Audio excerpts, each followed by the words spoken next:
bienvenue au Siam avec Tissam. Comme l'Espagne est l'invité d'honneur de cette 16e édition du Salon, nous allons faire un focus sur la participation espagnole au Siam. Plusieurs sujets rassemblent les deux pays, à commencer par la recherche et développement, par les changements climatiques, par l'innovation et l'usage des différentes technologies dans le secteur agricole, etc. Tout cela dans un contexte où plane le stress hydrique. Qu'est-ce que l'Espagne est venue apporter comme solution innovante dans la gestion de l'eau au Maroc et comment le Maroc pourrait profiter de l'expérience espagnole pour une meilleure agriculture?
Pour répondre à ces questions, Cristina Álvarez Silveira, représentante de l'ambassade d'Espagne au Maroc, a bien voulu nous accueillir pour parler d'abord de l'excellence des relations entre le Maroc et l'Espagne, mais aussi des solutions apportées pour une meilleure agriculture.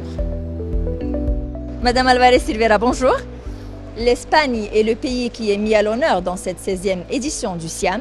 Qu'est-ce que l'Espagne est venue apporter comme solution d'irrigation ou des gestions de l'eau, etc., vu que le thème principal de cette édition porte sur la durabilité et la résilience?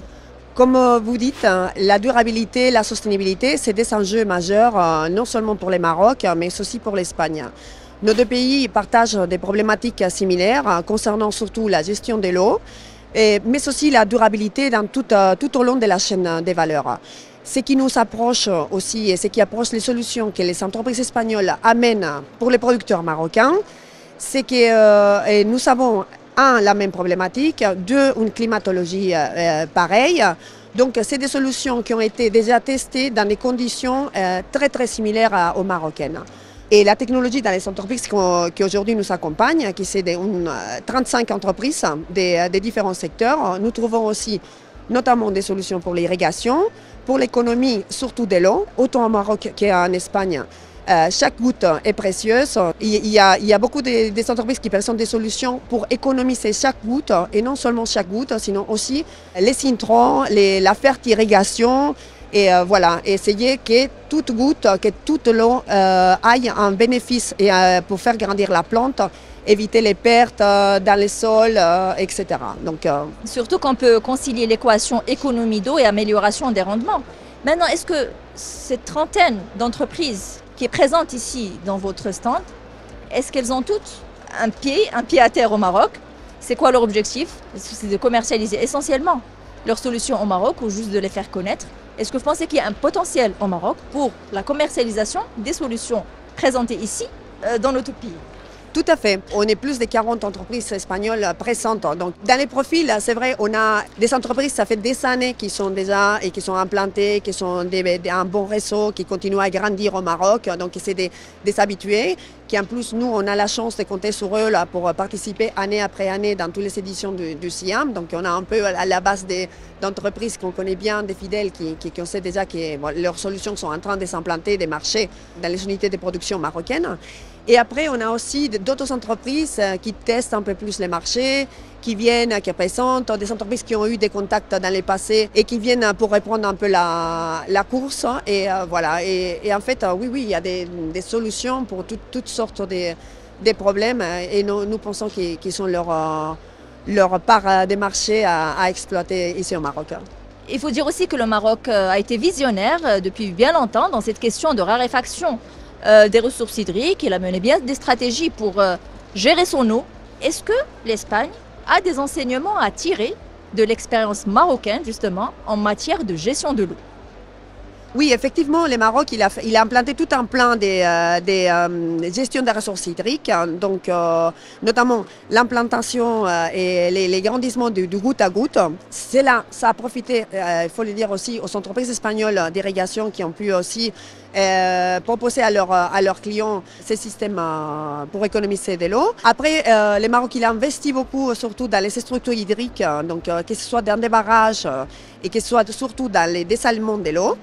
Et là, franchement, on a eu aussi la chance que sur certaines des plus grandes plantes des dessalements, le Maroc a compté sur l'ingénierie espagnole, donc notamment Acciona.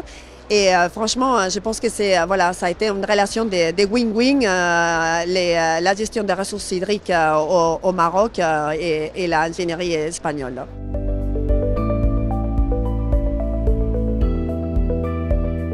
Parmi les sociétés espagnoles présentes au Maroc, Iritech est spécialisée dans l'irrigation. Yousf Moussaïd, directeur commercial Maroc, nous a parlé des différentes solutions apportées par la société.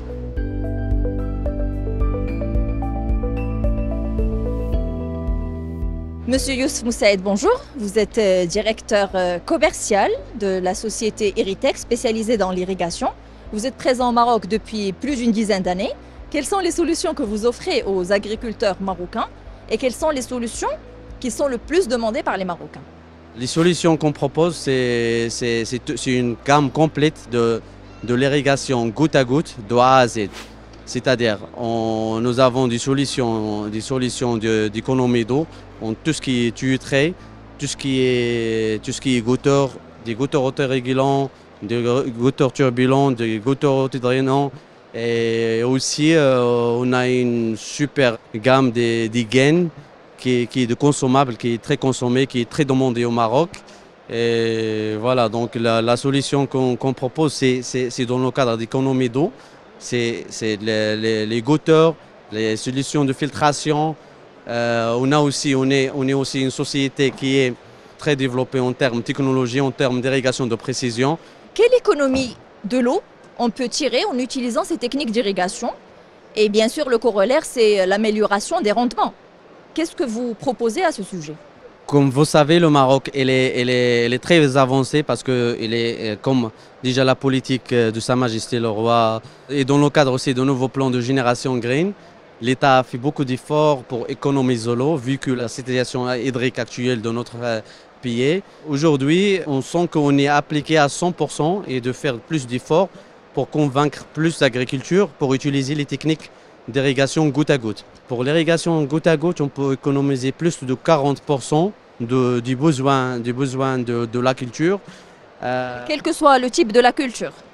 Bien sûr, il y a des cultures là où on peut économiser même plus. Et donc les rendements peuvent être améliorés? Les rendements sûrement améliorés jusqu'à 50%.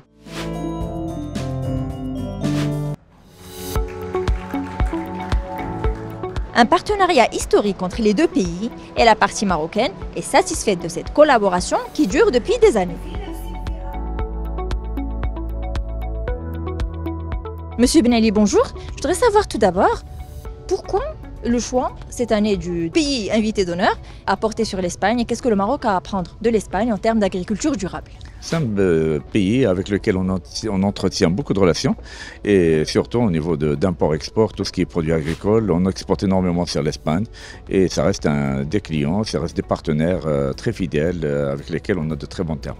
Très bonnes relations, que ce soit au niveau sur tous les plans et surtout en agriculture aussi, parce qu'il est quand même notre premier partenaire en produits alimentaires. En termes d'agriculture durable et résiliente, il y a une quarantaine d'entreprises qui est venue proposer et apporter leurs solutions pour améliorer le taux de rendement tout en consommant moins d'eau. Est-ce que vraiment le Maroc a besoin de l'Espagne sur cette question? C'est-à-dire, il n'y a pas de besoin, c'est des échanges, toujours il y a des échanges. C'est gagnant-gagnant, on a toujours des choses à apprendre, ils ont toujours des choses aussi à apprendre de chez nous, parce que aussi, on est dans dans la même situation. On est des partenaires, on est des voisins, et on a le même climat. On a subi tous les deux les mêmes aléas climatiques ces derniers temps avec les sécheresses, les températures excessives. On a pratiquement les mêmes produits, on trouve l'olivier, on trouve l'élevage, on trouve le maraîchage, les fruits rouges. Pratiquement c'est la même chose. On est tellement à côté, on est à 14 km près. Donc on a beaucoup de choses à voir ensemble. Ils sont pionniers au niveau de dessalement. Ils sont les premiers, ils ont fait d'énormes progrès et ils ont commencé depuis très longtemps. C'est toujours bénéfique pour nous, c'est toujours bénéfique d'avoir ces échanges. Et je trouve que les échanges qu'on a eus avec monsieur le ministre espagnol ou avec les personnalités qui l'ont accompagné, ils étaient très bénéfiques pour nous, pour tout le monde. Il y a eu des problèmes, parce que comme vous le savez, il y a eu des problèmes avec les débordements qu'il y a eu des agriculteurs, mais c'est pas le gouvernement, loin d'être le gouvernement. Donc, oui, on peut dire que c'est réglé. Non, on peut dire que c'est réglé. On a porté une plainte contre ces gens-là. Ils ont réagi rapidement. Le problème était réglé la semaine qui a suivi. كنعانيو من المشكله ديال الماء. حنا كنسقيوها من الابيار وبعيدا من الابيار بشي 6 كيلومتر. بشي 6 كيلومتر بعيد من الماء وكنسقيوها على الدابات، على بهايم، على هذا وصافي. دابا شي 3 سنين ولا 4 سنين هو كيتابع الجفافات متابعه، كيأثروا على الفلاح، كينقص من الزراعه ديالو. التيخ منعوه ما بقاش عندنا، ولا دابا عندنا مشكل ديال الدلاح والبتيخ حرتوا لهم، القايد كان يدور عليهم تراكتور تيحرط لهم هذاك الشيء. الناس اللي ناصب الماطر تيسقيو كيحيدهم لهم على حساب الماء. عندنا مشكل ديال الماء عندنا. بدلوه ولاو يديروا اللوبيا الحماص. كنا تنديروا البور، دابا ولينا تنديروا كوتاكوت على قله الامطار والجفاف. تنديروا كوتاكوت نحاولوا على الماء، هذا هو الاساس. Notre émission touche à sa fin. Retrouvez-nous demain pour une nouvelle thématique et ça sera sur l'agro-digital.